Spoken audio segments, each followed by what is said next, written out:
Hi, my name is Daniel Reyes Jr., and my AP project is about reinvesting in poverty-stricken communities that resulted from redlining. So what is redlining? Redlining is the act of denying services, specifically loans or insurance, to people based on racial preferences. This started in the 1930s and it was reinforced by the Federal Housing Act of 1934, which ironically was meant to improve the national housing conditions. The underwriting component of the FHA, which classified neighborhoods based on their desirability and demand, further discriminated against African Americans and minority groups. This contributed to a more prevalent and secluded segregation of poor black and minority communities. Many problems arose from this. The segregation concentrated blacks and minorities into poverty. The graph on the right shows the percent of concentrated poverty in several cities, and it's very evident that African Americans have considerably higher rates. This also caused lending institutions to disinvest in impoverished communities. Private businesses also left and moved to the suburbs.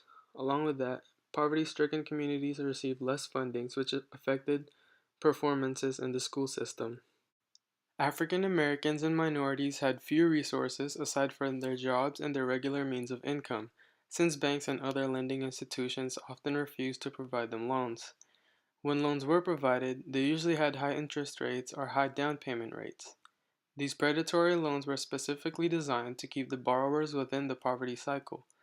The illustration provides a good representation of the situation as banks promote the lending of unfair loans, trapping borrowers who get buried in poverty and debt. This discriminatory cycle is what makes upward mobility seem impossible in impoverished communities. Due to low income of residents, supermarkets gained less revenue in impoverished neighborhoods in inner cities. As a result, many of these supermarkets extracted from poor neighborhoods into the suburbs in what became known as spatial supermarket redlining.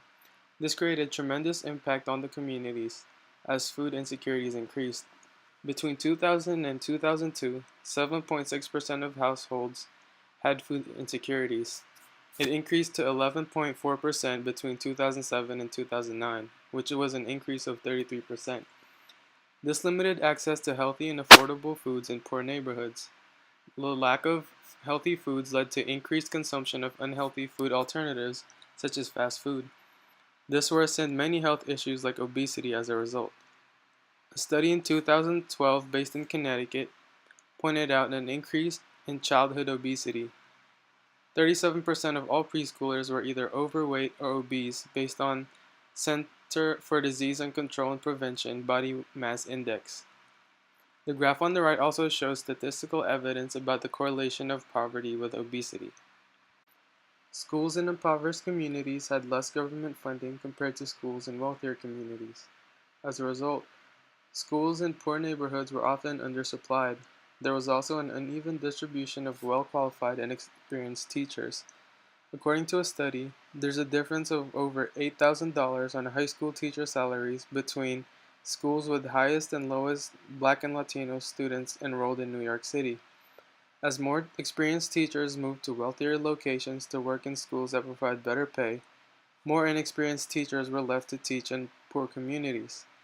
The lack of experience, along with high turnover rates, contributed to an unstable teaching environment, and it showed on grades as kids from poorer neighborhoods consistently scored lower than kids from richer neighborhoods. The overlying cause of the issue is poverty. Poverty must be suppressed to help these communities rebound and provide new opportunities to help rebuild.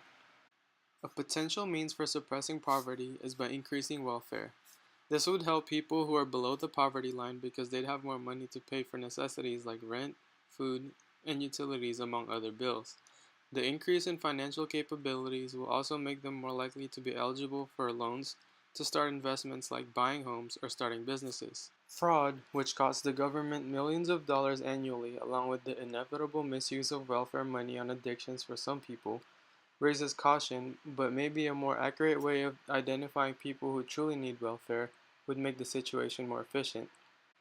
Microlending is the practice of giving small subprime loans, which are usually used to start businesses. It might seem risky because there's a chance that the borrowers won't be able to repay at the lending institution's own expense, but results show otherwise. As one study showed, A microlending company in New York had 95% repayment rate between 1991 and 2000.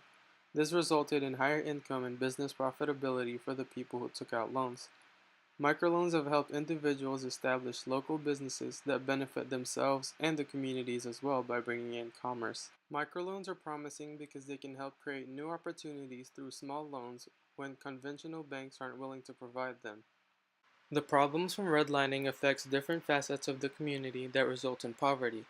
Poverty is a complex issue that stems from various causes, so a combination of solutions should be used to suppress it.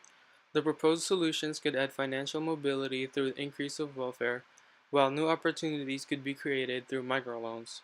Another point of emphasis should be education. The youth should be properly prepared to take on future jobs and responsibilities to further deviate from poverty.